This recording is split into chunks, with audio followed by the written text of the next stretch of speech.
Miami Dolphins going into next season with a lot of question marks. Don't know what's going to be happening with Tyreek Hill. Is he going to be all right on the field, all right off the field? Could he possibly be traded? All that fodder is out there. We know Calais Campbell has quote-unquote returned home, even though he's originally from South Florida, but to his original NFL team, the Arizona Cardinals, on a one-year deal. And Terron Armstead last week announced his retirement. And earlier this week, he joined Joe Rose in the mornings right here on 560 WQAM to kind of give a behind-the-scenes look at what he's been going through over the past year, what he has going on with his life now, and what the future may hold. And little did we know what exactly Terron Armstead was going through. We did know that he was plagued by injuries and that it took a lot of work to get ready every Sunday to play, but maybe we didn't know how extensive and how much pain and how much he had to do. Joe Rosen, actually, Kim Bocamper asked him, kind of explain what it was like playing this final year, especially with that bad knee. It's tough, man. It was a challenging season, probably the most challenging I've ever had. Making that decision, for one, as you mentioned, knowing my situation, but I was there to play, man. I didn't want to exit the game any other way except for with my cleats tied up and my helmet on. So decided to make it happen. Honestly, I couldn't do much without pain meds, so I didn't get a chance to work my technique much because I would only take the pain meds on game day. So some weeks were better than others. Honestly, some weeks I have a little bounce in my step, and when I went into those games, like I say, good luck to my opponent. Man, glad he wasn't lying. He was not lying. Bro, I've been saying it for weeks. Ever since he pretty much, I think he went to Colin Cowherd show, was letting everybody know he's planning on retiring. But when the announcement was made, it was like, damn, because, dude, you seen harnesses before, right? Like, that's what they had to put on him in order for him to get ready to go play the game. And there were sometimes that he would do, he'd get in the game, and then like not after 5 plays, he has to leave and then get reharnessed again, and then to go out there, and then there might be games that he can't even finish. It's been like that for at least the past couple of seasons, and it got to the point like you have to think it's just not worth it. It's not worth it. It is at some point it's not worth it. Vlad, and this is the thing, he said he was taking pain meds just to get through playing. Right. He also revealed, he didn't reveal in that part of the interview, but he also revealed to the media and to his family and friends is that at the beginning of the season, a doctor told him he needed knee replacement, and he decided instead of having the knee replacement, he was going to play the season. He was going to finish it out because he loved his teammates, and like he said, he would rather go out no other way than with his spikes strapped on and his helmet on his head. Yeah, they want to, guys want to fall on their shield. Kudos to him, man. Kudos. He, with all that, he's got a career. He's proven himself. He doesn't have anything to prove other than just he loves it. And you know who else he did it for? He did it for his teammates. And one of the things he said he was going to miss the most are the guys in the locker room. I'm going to miss that part. Just competing with the guys. Yep. Like, doing it with the guys. We having those small conversations right before kickoff. Every old lineman, we go, we shake hands, we hug each other, and we just a few words. Let's lock in, let's dominate, communicate. All that, just those small little keys before we start the game. Like, I'm going to miss that part right there. Terron Armstead, what a great leader. What a great teammate. He even went on to say that last year, Chop Robinson, the two rookies, or at least the two first and second round pick rookies, Chop Robinson and Patrick Paul, wore him out with questions. He said that Chop come over to him all the time. What makes you uncomfortable as an offensive lineman? What can I do? And Patrick Paul would just everything, micromanaging, saying, what do I do here? What do I do here? How do I do this? He had to even tell Patrick Paul at one point, slow down, rookie. You're not there yet. You're getting ahead of yourself. He was just there talking to the guys, leading the guys. Be great. And Vlad, you were in the locker room last year. A lot of the post games, you can attest to that.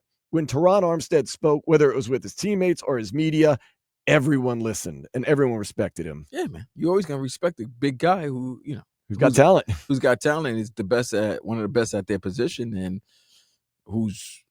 when he spoke, you listened. He didn't. I don't want to say he didn't mince words, but everything he said was had meaning. Yeah, it was very pointed. I noticed that. Very pointed like that. So same thing with Calais. Those were the guys that you go to, and they're wily vets, and that was the thing. Wily vets know how to. I would say, how They know how to alleviate a stressful situation. They know what type of words to say to let you know, yes, we know what's going on is not what we expect or what the fan base expect, but trust me, we have the guys in the locker room, we have the coaches to make this get better, to turn this around. And they did. They did at a point. Yeah, and I can't speak for Calais because I haven't really interacted with him a lot, and you can maybe speak for it more, but I can tell you about Terron Armstead. As big and as nasty of a guy he was also one of the nicest guys in the world. Bro. He always had time for people. If I was in Vlad, I would run up to Calais Campbell and give that man a hug. Yeah. But I'm Vlad. And I'm older than him, so it's kind of weird for me to remember. Don't do it. He's a big teddy bear, bro. They are, man. He's a big teddy bear. Like, dude, if that man was angry, the world wouldn't be safe. No. That's how the universe works, you know? Like, you know what I mean? Like, if he had Hitch, if he was like, not Hitch, what was it, Hancock? Yeah, if he had Hancock problems, the world wouldn't be the world wouldn't be happy. Oh, man. But he's such a great presence. Like, that's the thing about it sometimes. And he's the type of athlete where, you know how we go, man, how come this person can't turn it off like once the whistle sounds? Calais Campbell, Terron Armstead are the type of athletes, they know how to, once the whistle sounds and the game is over, they know how to decompress and be able to express themselves and talk to the media, talk to the fans in a respectful manner. Yeah, they know how to flip the switch. And he went on to say, actually, if you're a Dolphins fan, something very promising. He believes that the sky's the limit for both Chop Robinson and Patrick Paul, who will be his replacement. He believes Patrick Paul will be an all-pro offensive lineman at some point in his career. He also believes Chop Robinson will have a 20-sack season at some point in his career. So Chris Greer is better believing that. That's the number one person that's believing that. Now, another thing I like about Terron, like we said, he is a big teddy bear. He is a really sweet guy, but he knows how to talk that talk, and he knows that he's got some skill. He said if he gets his hands on you, whether you're Max Crosby, Myles Garrett, it is game over. From Myles Garrett to Max Crosby, like if I got that hand on the inside, let's try this again on the next snap because I was gonna win that rep. Ooh, still got some dog in him right there. By the way, he said something that's true.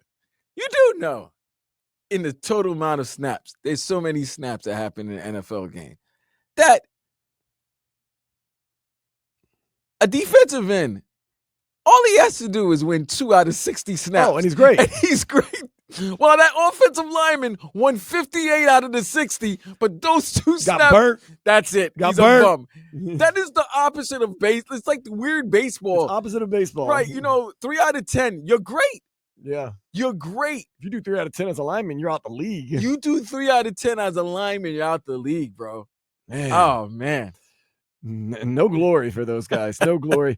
Now, as you hear Terron Armstead speaking, you can listen to him just all day. He was asked about his future, what his future holds. Now that he's kind of retired, he's going to decompress. What's he going to do? What is Terron Armstead going to do with his next step in life? I've had a couple conversations already, and I'm like, yo, you guys leave me alone, man. I've been retired for 24 hours.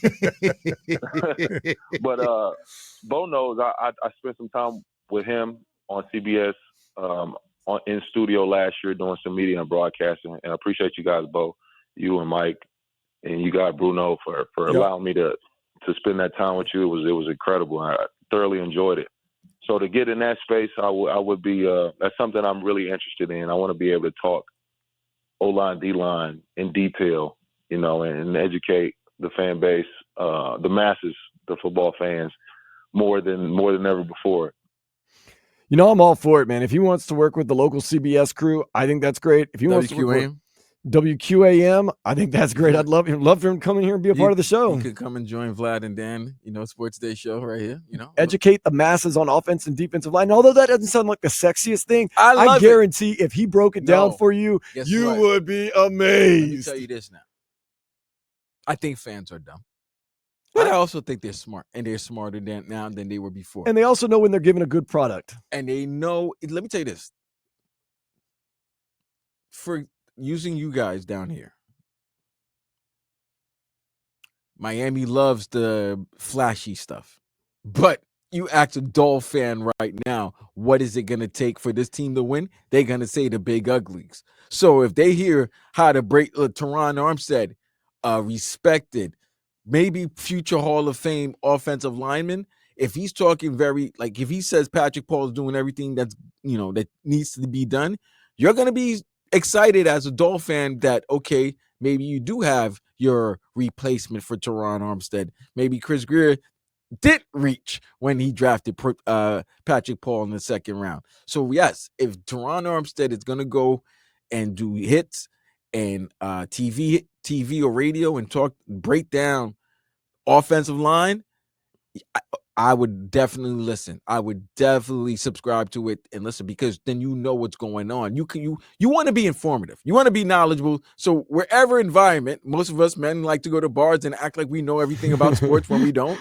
So then you could break it down, and we all want to be technical. It's no longer, even though I diss analytics, it's not bad, but the nerds finally got a say in sports. Good for them. Yeah. All right, good for them. They couldn't make it on the field, so they made it in the boardroom. I respect it.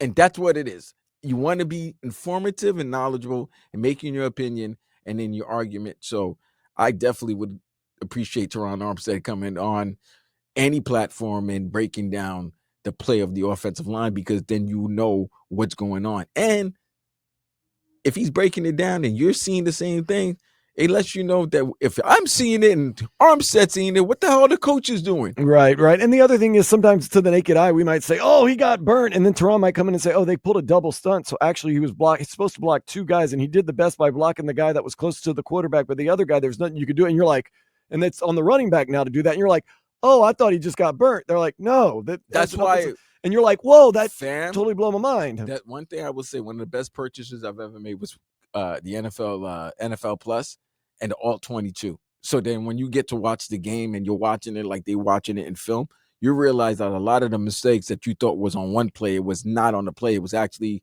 on his teammate, or somebody didn't cover their assignment very well. I saw that the other day. I think it was on X.com or something. They said that one time Greg Maddux, towards the end of the season, gave up a home run to a player to set him. Was it to Jeff Bagwell or something? To Jeff like Bagwell. That? Yeah, to set him up in the postseason. To set him up for a strikeout in the postseason. It wasn't even late in the season. It was like early in the year. He gave him a meatball. So he gave him a pitch, like it was in a decisive count, and then he gave him a meatball because he wanted him to think about that same pitch later in the postseason, and the same situation happened in the postseason, and he struck him out. Yeah, just for a strikeout in the postseason. He gave up a home run, but we don't see that. Kuzan, when I tell you, the one-of-ones, they're not good only physically. They mentally, they're psychotic and diabolical. Yeah. That's some diabolical ish to be thinking about. Like, you're thinking about something for like 5 months. Like, that's psychopath. And it's for just one strikeout. For one pitch. Because you figure it might just be the determining part of the series. Not even, and mind you, you're Greg Maddux, so it's not like the first inning you're waiting to do this. You're waiting for this exact scenario in a critical spot of a game, maybe in the 5th inning or the 6th inning of a game 3 or game 4 in the postseason. And that's what they do. That's it. That's what those one-of-ones do. So we're going to miss Terron Armstead on the field, but hopefully we will not be missing him when it comes to the sport of football. Hopefully he'll be around for a long time, helping, coaching, and teaching us and talking to us about everything that's going on with football. But he is a man after hearing all that great stuff, and he's always welcome here, and he's going to be always welcome here in Miami or wherever he decides to make his final destination with his family and his friends and everything else like that.